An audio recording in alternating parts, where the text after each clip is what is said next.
Bonjour à tous, bienvenue à cet épisode spécial du balado Tête à Tête organisé par le regroupement des étudiants en psychologie de l'Université du Québec à Chicoutimi. Mon nom est Benjamin Tremblay, je suis un étudiant de deuxième année au baccalauréat en psychologie. Dans ce podcast, nous avons un invité spécial, c'est M. Daniel Lalande, professeur à l'Université du Québec à Chicoutimi et directeur des programmes de cycle supérieur en psychologie. L'objectif de ce podcast est d'informer les étudiants sur les parcours possibles en recherche au sein de l'UQAC. C'est un podcast qui va être orienté beaucoup sur la recherche et j'espère qu'il vous donnera des informations très pertinentes pour votre parcours personnel.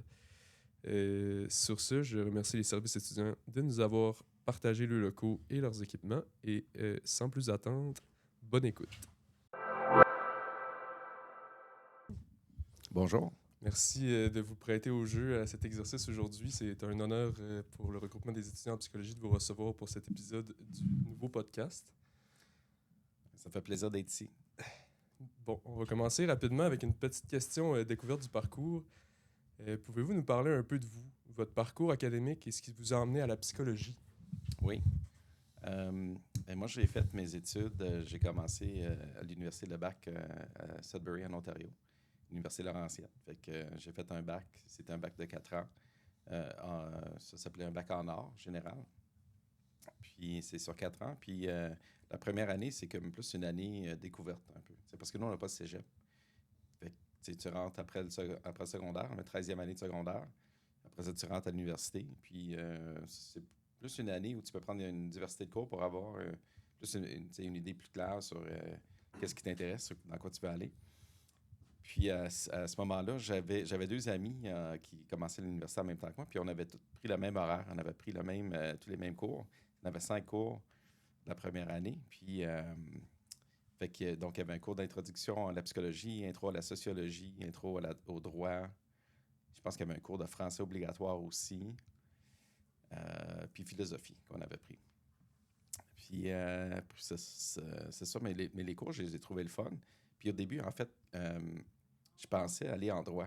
Même avant de commencer l'université, c'était un peu l'idée que j'avais. C'était parce que j'avais une cousine avocate, puis les émissions de droit, je trouvais ça le fun aussi. Un peu l'idée que je m'étais faite du métier, là, ça me semblait quelque chose d'intéressant. Puis le cours, je l'ai aimé, mais je me suis trouvé vraiment intéressé par la psychologie. Fait que le cours de psycho, c'est ça qui m'a beaucoup accroché. Puis, d'entendre le prof parler des théories, parler de tout le cerveau, toute la connexion de ce qui nous rend humains, tout ça. Puis, c'est drôle parce qu'après cette première année-là, mes deux amis, puis moi, on a pris 3 trajets vraiment différents. Moi, j'ai poursuivi en psycho. Mon ami, il est allé en sociologie, puis l'autre en droit. Fait qu'on a pris vraiment 3 parcours différents. Fait que ça, c'est le bac. J'ai fait un bac en psychologie en 4 ans. Après ça, j'ai fait une maîtrise en développement humain à la même université, à l'Université Laurentienne. Okay. Donc, c'était un petit peu un cumul de psycho, un mix de psycho-sociaux. Donc, c'est ça. Ça a permis d'aller un petit peu plus en profondeur dans les sujets, au moins de cours. Il y avait un mémoire de maîtrise. Juste pour revenir peut-être un petit peu au bac, là. Ouais. On avait un projet de recherche à faire aussi, un peu comme Honors, là. Ouais. Donc, j'avais choisi de faire une étude sur l'influence de la musique sur la conduite automobile. Bon, évidemment, je n'ai pas fait avec des vrais conducteurs de voitures, mais on avait monté dans un petit labo un logiciel vraiment basic c'était comme un petit jeu vidéo, mais il fallait déplacer la voiture sur 2 voies. Puis en tout cas, c'est vraiment simple, mais l'idée, c'était qu'il y avait un casque d'écoute, puis la moitié du monde écoutait une musique de Enya, très relax. Puis l'autre groupe écoutait Dimmu Borgir, je ne sais pas si ça dit quelque chose. C'est un groupe de métal intense, extrême. Fait que, puis c'était pour voir s'il y avait une différence entre les deux groupes. Puis on a trouvé quand même une différence. Les gens qui écoutaient le métal les conduisaient plus vite. Il y a toutes ces limites-là au niveau de la validité de l'étude. Qu'est-ce que ça veut vraiment dire? Mais bref, c'était ma première expérience vraiment en recherche expérimentale, si on veut dire. Là, fait que ça, j'ai trouvé ça le fun aussi. Est-ce que c'était eux qui choisissaient leur musique? Non, c'était vraiment standardisé. Il y avait deux choix de musique. Puis les 2 musiques étaient sans parole, juste pour faire que ça soit le plus équivalent possible. Là. Ouais. Puis je me souviens, on avait un petit local, ils appelaient ça la salle de quilles dans l'université. C'est comme un long corridor, là, fait qu'ils appelaient ça le bowling alley, la salle de quilles. Puis des fois, les participants, je sortais du local, je disais, t'es-tu disponible pour participer à l'étude? Attends-tu? Il a dit, ouais, OK, j'ai 15 minutes à rien faire, je peux le faire. Fait que, ouais, ça, c'était la première expérience. Puis après ça, à la maîtrise, j'avais choisi de faire une étude sur les, euh, les déterminants de la satisfaction corporelle, de l'image corporelle. Déterminants, puis les conséquences un petit peu aussi. Ouais. Donc, c'est avec une professeure différente avec qui j'ai travaillé à la maîtrise. Puis, donc, une étude corrélationnelle à ce moment-là. OK. Puis, c'est juste vite comme ça, est-ce que vous aviez identifié des grands facteurs qui pourraient déterminer la satisfaction de l'image corporelle? Écoute, j'essaie de me souvenir du sondage qu'on avait fait passer puis les questions. Je me souviens qu'on avait sorti des résultats, mais c'est loin dans mon souvenir. Il faudrait que j'y retourne, mais... Il n'y a aucun problème. C'était comme les motifs, en fait. C'est quoi pourquoi les gens, s'ils voudraient changer d'apparence, c'est quoi qui les motive à faire ça? C'est quoi les raisons qui les amènent à vouloir changer ou non? Les gens, ça fit un peu avec vos travaux, dans le sens de la motivation à changer, elle vient de où? Ouais. Puis vous avez quand même, parce que j'ai regardé un petit peu vos études sur, mettons, ResearchGate, puis sur quelques plateformes, puis vous avez beaucoup d'études qui portent sur la motivation, ou même, comme vous parliez de la satisfaction personnelle, qui se rapporte à nos perceptions de soi. Puis j'ai trouvé ça très intéressant de vous lire la semaine dernière. On passera à la question 2. Quel cours enseignez-vous actuellement? Là, j'ai 4 cours. J'enseigne le cours d'analyse de données au bac, donc cours obligatoire au baccalauréat. Ah ouais? Oui, ça s'appelle C8 655. OK. C'est un cours obligatoire en méthode quantitative. OK. C'est un peu la suite de méthode quantitative 1, mettons? C'est méthode quantitative 1. OK. C'est juste que ça fait plusieurs années que je ne l'ai pas donné parce que j'ai des dégrèvements pour d'autres raisons. Là. Mais sinon, c'est un cours que j'ai donné quand je suis arrivé en 2012. J'ai donné plusieurs années. Là, ça va faire quelques années que je ne l'ai pas donné, mais quand je vais retourner à donner mes 4 charges de cours annuelles, là, c'est sûr que... C'est vous qui avez la charge du cours? Oui. OK. Oui, c'est un cours que j'apprécie. C'est un bon défi de donner ce cours-là, mais j'aime ça aussi d'essayer de rejoindre les étudiants d'une façon à ce que ce soit une matière qui soit moins intimidante.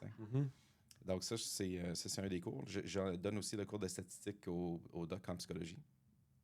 Après ça, au bac, j'ai introduction à la psychologie positive, cours optionnel, puis séminaire de recherche au doctorat aussi. OK, fait que 2 cours au bac, 2 cours au doc. Ouais. Ça vous fait quand même toucher à plusieurs types d'étudiants. Ouais. Est-ce que ça apporte des défis, ça, de un peu... Vous n'allez pas exactement avec le même type d'élèves, les mêmes aspirations, les mêmes motivations? Je te dirais que le défi, c'est plus au niveau de la taille des groupes.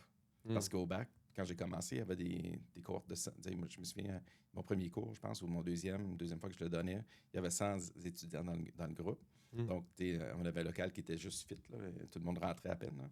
Mais c'est un défi parce que la portée de la voix, juste comme avoir des exemples qui rejoignent un petit peu tout le monde, répondre aux questions, tout ça. Donc, c'est forcément un cours magistral où tu présentes avec un PowerPoint et tout ça. Alors que des cours au doc où des fois, je peux avoir 5 ou 10 étudiants. Nos cohortes sont de 10, mais tout dépendant si on a juste le côté psychologie clinique ou neuropsy. Donc, ça fait des plus petits groupes. Donc, ça donne la possibilité aussi de faire des plus interactifs. On est plus avec les étudiants. On fait le format change, la dynamique est différente aussi. J'ai un local souvent que j'utilise avec mon groupe de séminaires de recherche. C'est comme une table ovale. Tout le monde, on se partage les expériences de chacun des projets où les gens sont rendus. Donc, ça fait plus convivial un petit peu. C'est le fun. J'essaie de transférer ça un petit peu dans mon cours de psychologie positive aussi, où on est un plus petit groupe aussi. D'habitude, ça rejoint peut-être 25 étudiants dans ce groupe-là. Fait que c'est possible aussi de faire plus des activités, des discussions en mini-groupe, en grand groupe, des choses comme ça. Fait que ça varie beaucoup en fonction du nombre de personnes. Merci. Au bloc 2, le projet doctoral et les premières expériences de recherche. Lors de votre doctorat, quel projet de recherche avez-vous mené et qu'est-ce qui vous avait motivé à vous y engager? Oui, au doctorat, j'ai commencé... quand j'ai commencé le doc, je voulais travailler avec un professeur qui dans sa fiche, je voyais qu'il travaillait sur l'anxiété généralisée. Mhm. Puis, ça m'intéressait. Puis aussi, il y avait des travaux sur le jeu pathologique, le gambling. Mais moi, quand j'ai vu sa fiche, je me dis, ben, je l'ai contacté un peu dans l'idée de faire des recherches sur l'anxiété. Fait que j'ai contacté, mais il m'a répondu qu'il faisait plus ça. Il avait déjà fait ça dans sa carrière, mais il était passé à d'autres choses, puis il est rendu à faire du travail de la recherche sur le jeu. Fait que je me dis, ben, je suis peut-être capable de faire le switch. Je n'ai pas commencé, mais le switch dans mon intérêt pour ça, je me dis, il y a quelque chose. Fait que j'ai accepté de travailler avec lui. Puis, c'est intéressant. Le jeu, c'est tellement large aussi. C'est comme une population, dans le fond. Il est possible d'étudier plein d'affaires avec les joueurs qui sont joueurs pathologiques, joueurs non pathologiques, occasionnels, réguliers. Il y a vraiment une diversité de personnes là-dedans, type de jeu aussi. Ouais, Bref. c'est ça que j'allais demander. Est-ce que vous vous référez juste à des jeux genre gambling ou est-ce que, mettons, un jeu de type jeu vidéo est considéré dans l'étude? Est-ce qu'il y avait genre une catégorie de jeux qui était restreinte dans l'étude? Eux, c'était vraiment les jeux de gambling. Ok. C'était vraiment comme les jeux de l'Auto-Québec. Il y avait dans leur laboratoire à l'université, il y avait des machines à sous fictives. Ils faisaient des expériences aussi avec les gens, faisaient rentrer dans le labo, faisaient jouer des jeux, voir l'effet de différentes formes de récompenses. Et dans les jeux, des fois, tu as des séquences qui donnent des récompenses plus souvent versus moins souvent, ou des plus gros gains versus des moins gros gains. Voir les pensées, donc il enregistrait les personnes. Il disait aux gens de parler à voix haute quand ils faisaient les expériences pour dire c'est quoi le discours interne de ces personnes-là. Qu'est-ce qu'ils racontent pendant qu'ils jouent? Oh là, j'ai eu, mettons, 3 cloches, ça s'en vient. J'ai des meilleures chances, l'espoir de gagner. Ou j'ai presque eu, j'ai eu 2 étoiles, puis une cerise. Fait que la prochaine fois, j'ai peut-être plus de chance. C'est toutes des pensées comme ça qui viennent avec les jeux, voir qu'est-ce qui revient le plus souvent. Moi, dans mon étude, ce qui m'intéressait, c'était effectivement la motivation. C'était qu'est-ce qui fait que les gens, s'intéressent au jeu. Ça, c'était une affaire. Mais aussi, c'était quoi la force qu'il y avait, la capacité de décider d'arrêter de jouer. Ça m'intéressait comme sur une séance particulière. Donc, si on est engagé dans un jeu, que ce soit dans un bar, machine à sous, dans une salle de loterie, qu'est-ce qui fait que les gens décident d'arrêter leur séance? Est-ce que c'est... Parce que les joueurs pathologiques, souvent, ils vont dire... ils arrêtent quand ils n'ont plus le choix. Ils n'ont plus d'argent ou ils n'ont plus de temps, la barre ferme. C'est comme les 2 limites externes. Mais je m'intéressais à savoir, au-delà des limites externes, y a-t-il des limites internes qui sont soit claires ou pas claires? Est-ce que c'est des fois déterminé? Je me fixe une limite de, je veux dire, 20 Une fois que mon 20 est dépensé, même s'il m'en reste dans mon portefeuille, j'arrête le jeu là. Ou c'était une limite de temps. Des fois, je m'intéressais à savoir ce que les gens se fixaient des limites. Autant les joueurs réguliers avec problème, mettons pathologique, ou des joueurs réguliers sans problème.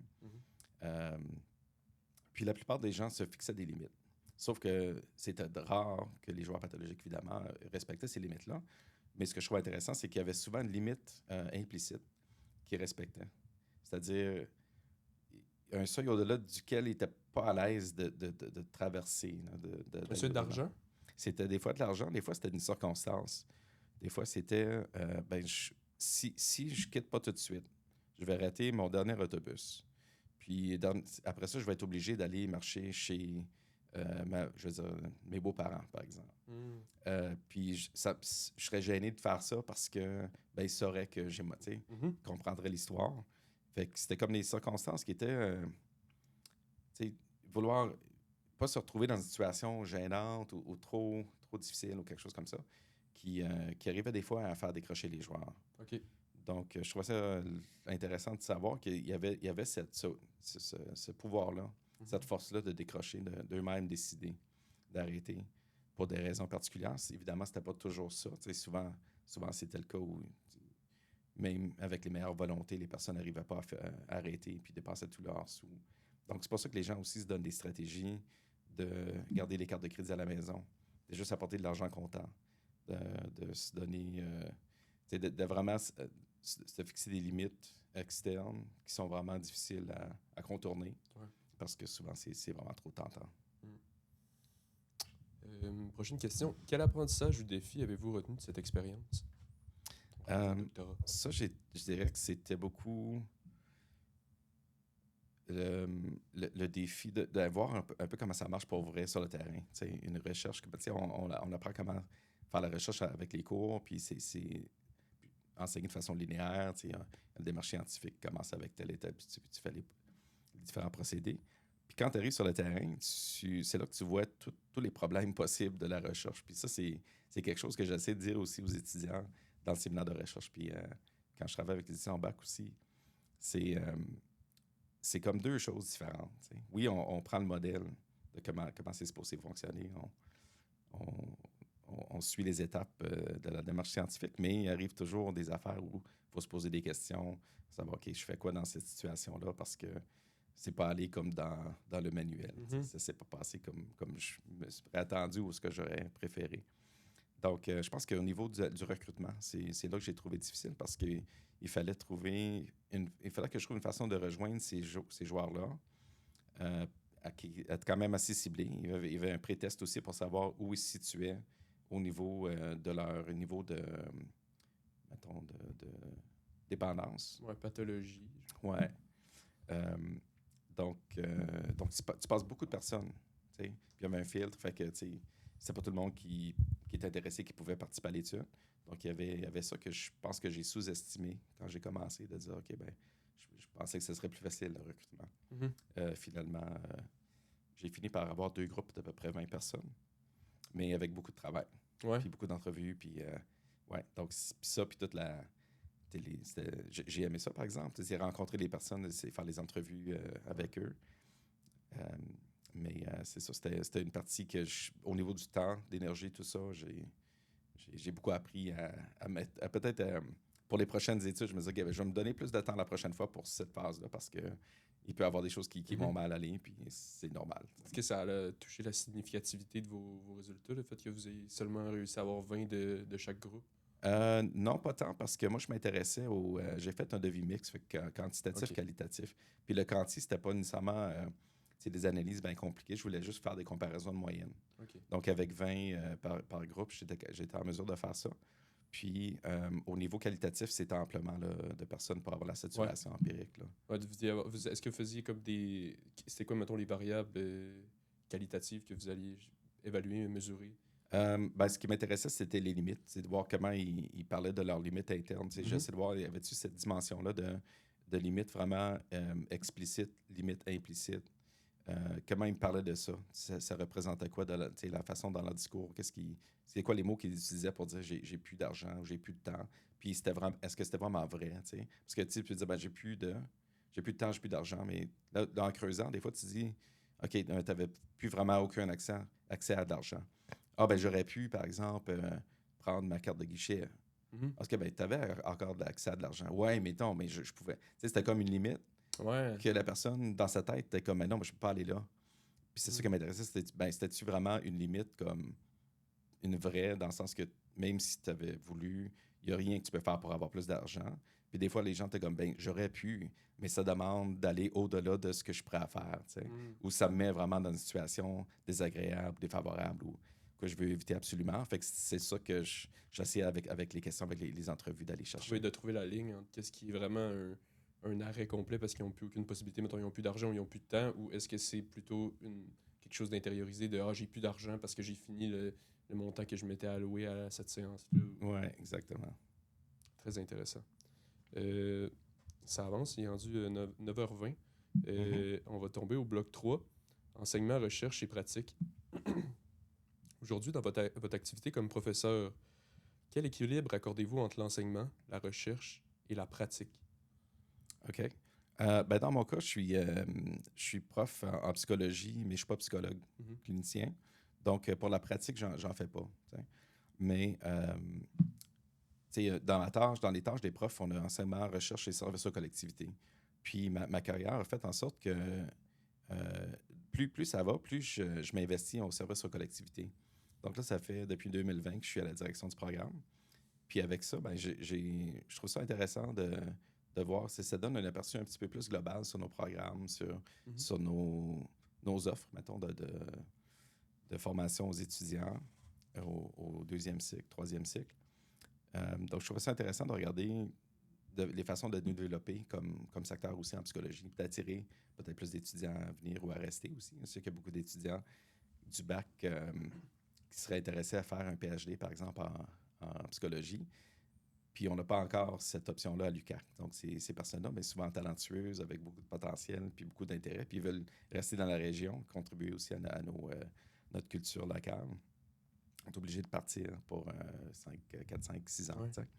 Donc, ça, c'est quelque chose que je me dis, ben, c'est un besoin qu'on a, puis on peut remettre sur les rails, parce que ça fait longtemps que dans notre équipe, on parle de faire un PhD en recherche-intervention. Okay. Donc, on a remis ça sur les rails. Entre autres projets. Donc, c'est beaucoup là-dedans que je me suis comme plus investi au cours je dirais, la deuxième moitié de ma carrière jusqu'à maintenant, depuis 2012. Okay. Donc, c'est ça. Juste participer aux différents groupes des tables de discussion avec d'autres directions de programme au niveau de la province, avec les ministères aussi qui sont très à l'écoute des besoins de la société. Puis, se rencontrent avec le rapport David, la pénurie des psychologues, partout. Puis en région, c'est particulièrement aussi quelque chose qu'on vit, avec aussi le fait que les gens, les psychologues dans la santé, dans le réseau de la santé au public, quittent souvent, quittent le réseau, quittent le CIUS pour aller en pratique privée, ce qui est un problème pour nous, parce que c'est nos superviseurs de stage, d'internat en fait. Puis des fois, nos chargés de cours aussi pour des cours puis pour des stages. Donc, c'est cette relève-là, c'est cette force-là de formation. Si on la perd, puis elle n'est pas renouvelée, on voit qu'en bout de ligne, ça va être de plus en plus difficile. Donc, c'est tout ça. Je me dis qu'il y a comme un portrait global qui est comme cohérent aussi, qui fait avec ça. Comment offrir une meilleure offre de formation de qualité à nos étudiants, être à l'écoute de leurs besoins aussi. Une chose que je remarque aussi, c'est pas juste dans notre université, là, c'est un peu répandu partout, c'est le stress là, que vivent les étudiants au premier cycle là, pour la suite de leurs études. Les études, de passer aux études supérieures, le défi que ça représente, tout ce qu'il faut faire dans le dossier, monter le dossier pour faire une demande d'admission à quelle université. Oui. C'est des demandes qui sont grandes. Si je compare avec ce que j'ai vécu quand j'ai appliqué, moi, pour le doc, c'était compétitif aussi, mais on dirait que maintenant, c'est autre chose. Là, tout le monde a des bons dossiers. C'est vraiment... C'est un stress qui est réel, puis ça a des impacts réels aussi sur les étudiants. Puis je trouve que avec l'OSME, justement, il y a l'Observatoire sur la santé mentale étudiante. Donc ça, ils font beaucoup de travaux là, avec les étudiants de cégep puis de l'université pour mieux comprendre c'est quoi les déterminants, les conséquences, tout lié de ce genre de stress-là? Ben, le stress, entre autres, mais la performance académique, la réussite, les définitions de la réussite, l'identité. Il y a plein de variables dans ces sondages-là, mais c'est intéressant. C'est vraiment ciblé sur les personnes étudiantes, postsecondaires. C'est quoi leurs besoins, c'est quoi leur état, puis qu'est-ce qu'on peut faire pour les aider. C'est très intéressant ce que vous venez d'apporter, puis en étant au bac moi-même, je suis d'accord avec ce que vous venez, puis ça me touche de voir que vous êtes conscient, puis j'ai juste le terme « acknowledge », mais je pense que c'est quelque chose qui est un défi à relever dans le futur pour notre institution, puis les institutions ailleurs au Québec puis au Canada en psychologie. Mais comme vous disiez, le concept de stage, quand les psychologues ils vont au privé, partent du public vers le privé, est-ce qu'ils peuvent encore prendre des étudiants en stage pour les aider dans leur accompagnement durant leurs études doctorales? Ça dépend. C'est possible. Nous, on a un partenariat avec certaines cliniques privées pour les internats. Mais les milieux doivent rencontrer les exigences de notre rôle professionnel, l'Ordre des psychologues du Québec.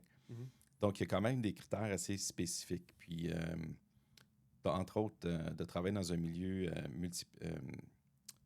comment je dirais ça? J'allais dire multiprofessionnel, là, mais c'est interprofessionnel. Donc, avec différentes personnes de différents milieux de travail, différentes expertises. Ça prend 2 psychologues aussi dans les milieux. Donc, dans la clinique? Ouais. Il y a au moins 2 psychologues dans la clinique? Ouais. OK. Puis avec différentes personnes de d'autres métiers aussi. Une équipe vraiment pour que ça donne l'expérience à l'étudiant de vivre quelque chose qui est vraiment collaboratif. Donc, tu sais, il y a beaucoup de cliniques privées que c'est un psy ou deux psys, mais pas avec un ensemble d'équipes multi. Donc, ça limite la possibilité que ces cliniques-là soient accréditées par notre programme. Donc, c'est pour ça qu'on va davantage vers le public, puis aussi pour que ça réponde aux besoins de la population. Dans le sens que si on a plus d'offres de services au public, ben, les listes d'attente vont être réduites aussi. Plus facile d'accès pour la population. Donc, en neuropsy, on a une clinique qui est accréditée chez nous. En psychologie clinique, c'est ça, c'est moins fréquent. OK. Merci beaucoup. Prochaine question. Quels sont les thèmes ou les enjeux qui vous intéressent particulièrement en ce moment dans votre recherche ou dans votre pratique? Mais là, on va limiter à la recherche. Oui. Un des sujets qui m'intéresse encore, ça fait quelques années que je travaille là-dessus, c'est l'anxiété statistique. Oui. Oui, donc c'est comme on parlait tantôt là, du cours de baccalauréat obligatoire, souvent en première année, je pense que les étudiants prennent ce cours-là, puis arrivent avec cette sorte d'inquiétude-là, de peur de « OK, ben si j'ai pas la tête mathématique », il y a cette conception-là que ça prend une tête mathématique pour comprendre les statistiques. Puis je vous dirais là, que c'est pas vrai. Là. Ça prend pas ça. Moi, j'ai même pas j'ai pas une tête mathématique. Mais j'aime l'idée de la statistique. Je trouve ça intéressant, la logique derrière ça. Puis j'essaie de communiquer ça aux étudiants. Mais il y a beaucoup d'anxiété dans ces... Puis ça, c'est documenté partout. Là. C'est pas juste au Québec. Là. C'est quand même assez répandu. Il y a une forte tendance à l'anxiété statistique. Je dirais autour de 80% là, des étudiants. Dans les études, c'est rapporté. Oui, très grande proportion de personnes qui se sentent anxieuses par rapport à ce sujet-là. Donc, ce que ça fait, c'est que quand tu rentres dans un cours avec cette anxiété-là, ben, tu es moins disponible à l'apprentissage profond. Hein. Tu es comme plus sensible aux indicateurs de tout ce qui est menaçant, dans le fond. On est fait comme ça, là, on détecte ce qui est menaçant. Donc, quand tu es déjà anxieux en rentrant, ben, tu détectes les affaires qui sont menaçantes dans l'environnement de l'apprentissage pour la stat. Donc, ça rend moins facile l'apprentissage, moins agréable aussi. Donc, je me dis, un défi que moi et mon équipe de recherche, on se donne, c'est essayer de trouver des façons, des stratégies pédagogiques pour rendre ça plus amusant, plus que les étudiants puissent un peu rentrer dans le flow, quand possible. Évidemment, pas pendant tout le cours au complet, mais des moments.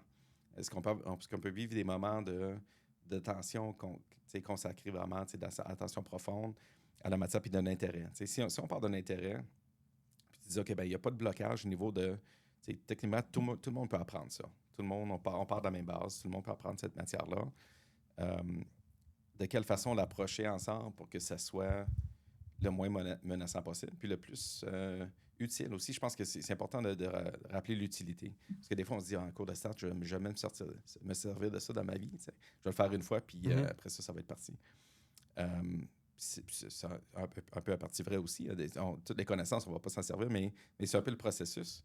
Puis la façon d'approcher les méthodes quantitatives, je pense qu'il peut devenir comme un outil qui va être plus durable dans le temps. Ben, moi, je pense que même pour les personnes qui veulent pas nécessairement aller faire des études après le baccalauréat, qui veulent aller sur le marché du travail, le cours de statistique que j'ai eu la dernière session m'a permis de comprendre beaucoup de choses sur la science en général. Oui.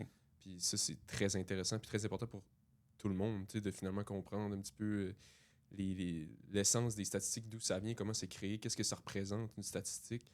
Même quelqu'un, je veux dire, même si tu travailles dans une garderie, tu vas avoir des statistiques qui vont être dites dans ta vie sur c'est quoi que les enfants y vivent dans les dernières années, c'est quoi statistiquement qui serait la meilleure chose à faire. Puis ce cours-là, moi, personnellement, j'ai trouvé que ça me fait apprendre beaucoup de choses sur la science puis me permettre de mieux comprendre les statistiques qui me sont données aujourd'hui. Fait que super. c'était un cours très intéressant. Puis ça me mène très bien à ma prochaine question, qui est la prochaine question, qui est une question un petit peu plus personnalisée par rapport à vos études que vous avez faites. Je vais faire une petite mise en contexte. En 2019, vous avez publié une étude sur justement le cours de statistique de première année. Interrompez-moi là, si je fais une erreur, parce que j'ai fait des traductions, parce que l'étude est en anglais. Là, fait que l'étude portait, entre autres, sur 3 objectifs que les étudiants pourraient aspirer à dans le contexte du cours de statistique. Mhm. En bref, là, il y avait trois. La première, c'était essayer de performer par rapport à ses partenaires. La deuxième, c'était essayer de pas nécessairement de se démarquer, mais de ne pas être le moins bon. Ouais. Puis la troisième, ça rapportait à maîtriser la matière. Ouais. De mon point de vue, on sort un peu du cadre comparatif de compétition. Fait que tu as les deux premiers qui est essayer d'être le meilleur, le deuxième qui est essayer de ne pas être le moins bon, puis le troisième qui serait essayer de maîtriser la matière pour utiliser les connaissances dans le futur, puis de comprendre les choses. Vous avez fait un peu comparer ces types d'objectifs-là avec la procrastination puis l'anxiété statistique, les résultats académiques. Les résultats sont vraiment intéressants. Notamment, vous avez dans votre étude, vous parlez que les personnes qui essaient de se démarquer par rapport à leur pairs ont souvent des meilleurs résultats académiques que dans les deux autres conditions, mais que ça vient au détriment de l'anxiété statistique, puis même parfois de la procrastination, alors que quelqu'un qui essaie de juste pas être le moins bon, ça va affecter ses résultats académiques, mais il va peut-être avoir un petit peu moins d'anxiété statistique, donc une petite meilleure régulation émotionnelle et vice-versa. Mais la troisième condition étant la maîtrise de la matière pour pouvoir l'utiliser, vous avez démontré que ça pourrait être, en fait, dans votre discussion, vous apportez que ça pourrait être intéressant qu'on la mette de l'avant, étant donné que c'est un bon équilibre entre avoir des bons résultats académiques. Il n'y avait pas vraiment de corrélation significative ou de forte corrélation sur les résultats académiques, puis ce type d'objectif-là que les étudiants pourraient aspirer à. Par contre, au niveau de la procrastination puis de l'anxiété statistique, on était vraiment à des niveaux beaucoup plus sains. Puis, mais au niveau des résultats, c'était un peu mitigé, mais pas ni plus haut ni plus bas. Donc, la conclusion, c'était ça. Ça serait intéressant, puis c'est exactement ce que vous venez de dire tout à l'heure. On aimerait ça pouvoir avoir de pouvoir promouvoir ce type d'objectif-là chez les étudiants. Mais, obviously, puis comme vous le dites, c'est quelque chose de très complexe qui est vraiment pas facile à faire. Puis, dans votre discussion, vous dites justement, je reconnais la difficulté, considérant en plus l'environnement compétitif que propose le baccalauréat en psychologie, Oui. qui fait en sorte que les élèves, en tout cas selon moi, doivent avoir plus tendance à aller vers essayer de se distinguer des autres. Par le fait que pour entrer au doctorat en psychologie, il faut que tu te distingues des autres. Donc, c'est ton objectif principal, c'est ton objectif global dans ton baccalauréat, c'est de te distinguer. Bien, probablement que dans tes cours, ça va être ça. Et donc, mise en contexte terminé, j'arrive à ma question. Bien que votre étude porte sur un cours en particulier, pensez-vous que l'on puisse hypothétiquement généraliser cette constatation à la plupart des cours du baccalauréat en psychologie?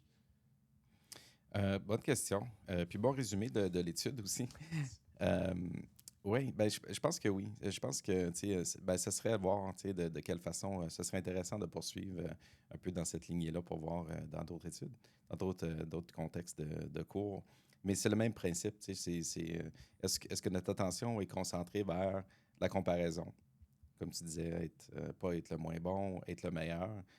Puis ça guide beaucoup notre façon d'apprendre. Puis on apprend souvent comme à court terme, je dirais. Mm-hmm. Si tu apprends pour ton prochain examen, tu fais ton travail pour avoir une bonne note.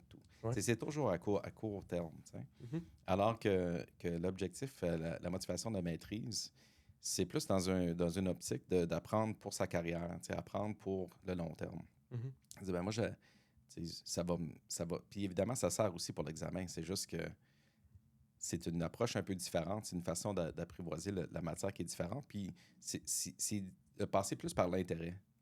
L'intérêt plus que l'obligation. Vraiment dans la motivation aussi. C'est vraiment plus quelque chose qui est intrinsèque. Ben, ça m'intéresse. Je trouve ça intéressant. De quelle façon je peux accrocher ça dans mon cerveau avec des exemples, avec du vécu, soit le mien, soit celui des autres personnes, pour que ça reste, puis que ça soit utile, puis faire des liens avec les autres cours. Donc, je pense que oui, ça généralise à d'autres contextes de cours, dans la mesure où tu dis, ben, je veux voir comment ça va me servir à moyen, long terme, puis comment approcher ça avec le plus d'intérêt possible. On passe par le plaisir d'apprendre. Je pense que le plaisir d'apprendre, c'est vraiment agréable. Quand tu es dans un cours, souvent avec moins d'obligations, des cours optionnels, que tu dis, ça vient un peu comme écouter une télésérie ou écouter quelque chose, un documentaire, où il n'y a pas d'examen. Ouais. Mais tu es là, puis tu concentres, puis tu peux te rappeler aussi, tu peux raconter ça à d'autres personnes après. Ouais. Puis c'est souvent des choses qui font des liens avec d'autres choses. Fait que, j'aimerais voir comme plus ramener ça aussi dans les cours. Plus le plaisir d'apprendre, plus l'intérêt, comment. Puis tu parlais tantôt des exemples. C'est quoi que tu. Par rapport à ce que. Ça va me revenir, OK. mais c'était comme l'idée de quand tu apprends quelque chose, des cours de statistiques, tu dis, ça donne des exemples en garderie. Ouais. Tu dis en garderie, les stats sont partout. Ouais. Tu dis, plus on peut raccrocher des affaires, des cours à des événements de vie réels, des faits vécus, des choses que plus ça devient vrai, ça devient concret pour la personne aussi. Donc, de prendre ça dans peu importe laquelle cours, je pense que c'est possible de faire des liens. Ouais. Puis de soutenir les besoins psychologiques pour revenir un petit peu à comment nourrir un peu cette possibilité-là d'apprendre par intérêt, par curiosité, par plaisir. C'est le plus possible de soutenir les besoins psychologiques des personnes, selon la théorie de l'autodétermination. Donc, c'est l'autonomie, la compétence, l'appartenance. Donc, plus les gens se sentent compétents, autonomes dans leur apprentissage, capables d'apprendre de la façon qu'ils veulent, puis en lien avec l'enseignant, puis aussi les autres collègues aussi, les autres étudiants, plus ça favorise cette possibilité d'être plus dans le moment, dans l'apprentissage, moins dans sa tête en rumination. Ouais.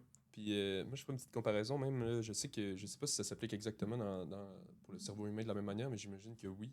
Parce qu'en sport, par exemple, si quelqu'un veut devenir un athlète on va dire le tennis, par exemple, Mhm. tu peux faire plein de types d'entraînements. Tu peux faire des entraînements en salle, tu peux faire des entraînements, aller courir, aller faire plein de types de sports qui vont t'aider dans l'exécution du sport du tennis, après, qui vont te permettre de faire des meilleures performances. Mais ultimement, ça a été prouvé au niveau de la physique, la meilleure façon de devenir meilleur au tennis, c'est de jouer au tennis. Mhm. Fait qu'il n'y aura pas de... Même si tu essaies de faire des apprentissages connexes ou que tu fais des...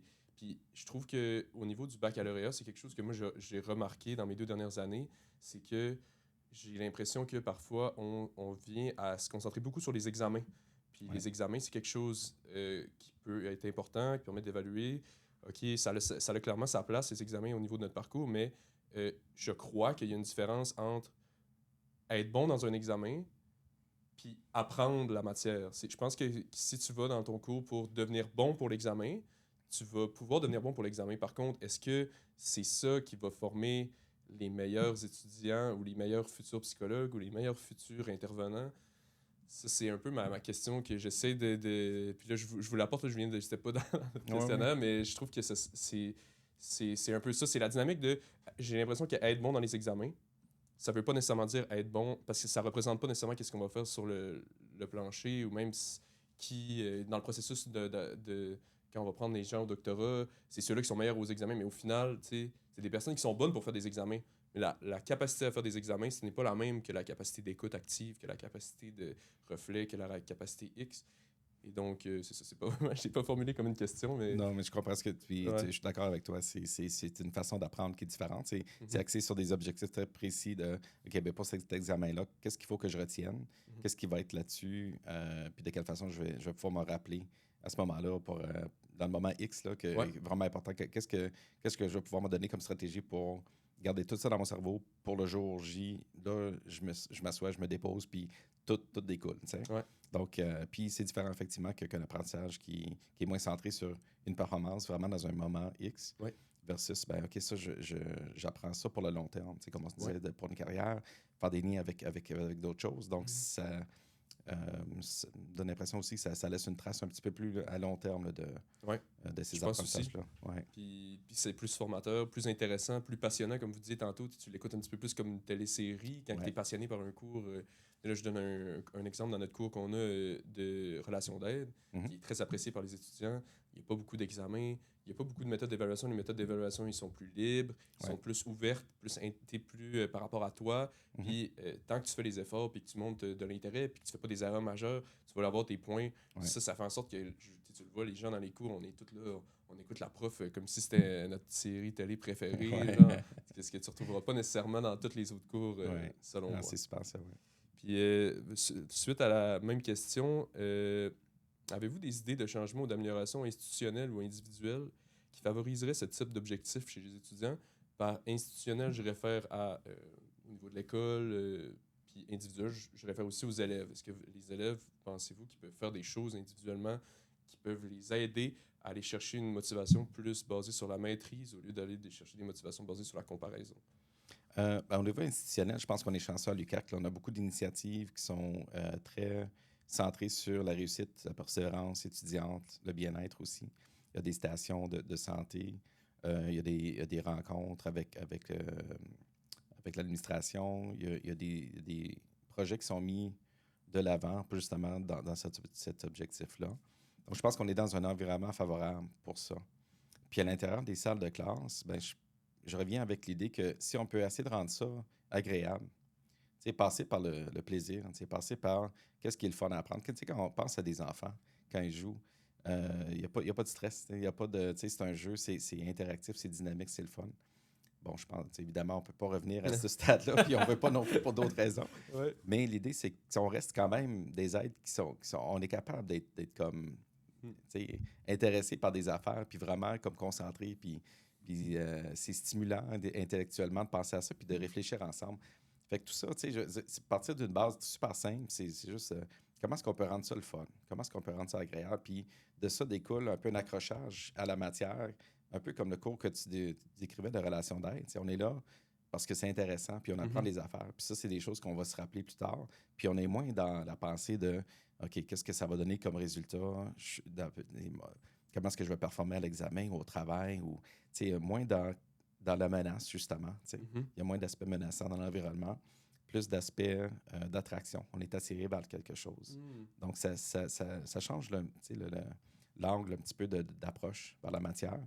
Puis, je pense que dans la mesure où on peut favoriser le plus possible dans un trimestre des moments qui soient perçus comme agréables, qui soient perçus le fun, qui rassemblent le monde, qu'on discute ensemble, qu'on réfléchit ensemble, plus ça va être favorisant là, pour justement sortir avec des connaissances à long terme.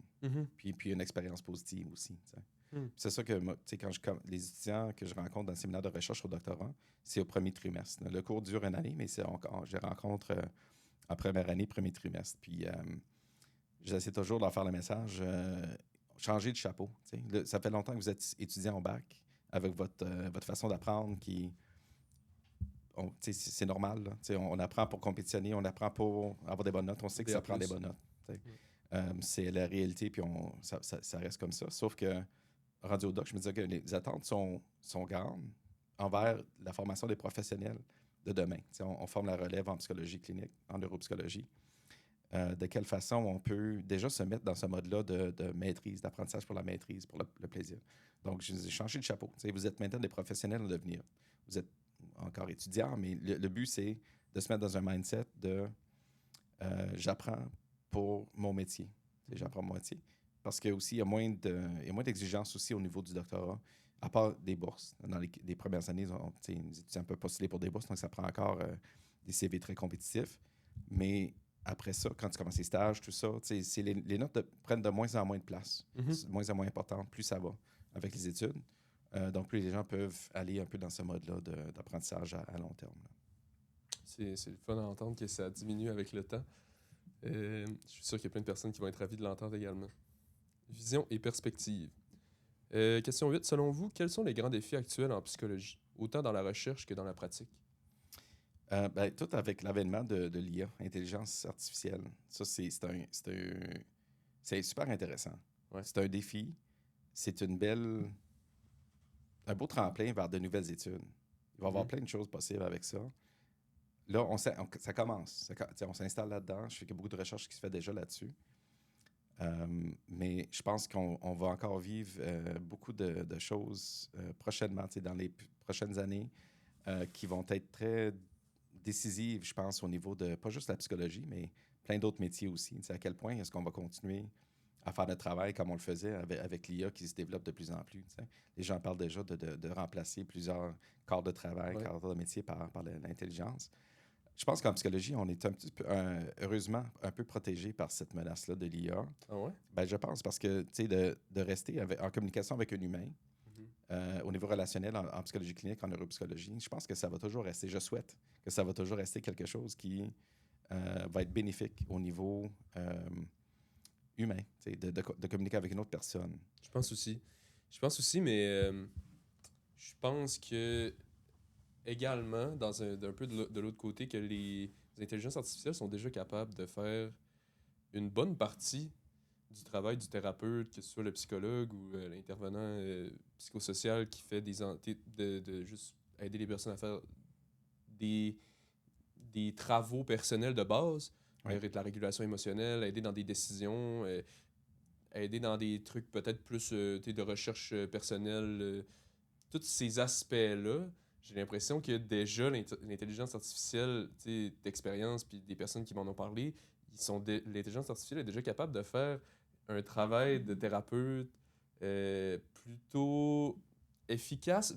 Peut-être pas, clairement pas parfait, mais moi, personnellement, je me questionne là-dessus sur dans le futur, est-ce que on va. Je pense aussi que l'aspect humain va rester toujours important, mais jusque où? Ça va être. D'après moi, dans le futur, il va y avoir comme une limite où ça va être comme dans un peu tous les métiers. Les premières étapes vont être faites par les intelligences artificielles, puis un jour, peut-être que tu vas aller voir un psychologue si tu en as vraiment besoin, je sais pas. Oui, ça va être vraiment intéressant à suivre. Puis Ouais. effectivement, je pense que la limite est fine entre c'est quoi les besoins de la personne, à quel point est-ce que l'IA peut répondre à ces besoins-là, puis à quel point ça prend une expertise humaine au-delà de ça, pour aller plus loin, puis aussi éviter des erreurs déontologiques, éthiques. Ouais. Je pense que c'est surtout ce bout-là que je me dis, ben, si on fait complètement confiance à l'IA, ben, on sait qu'il peut se tromper, on sait qu'il peut avoir des erreurs, on sait qu'il n'y a pas le jugement critique nécessairement de la même personne qu'une personne. Donc, pour prendre des conseils d'une IA, il faut juste avoir cette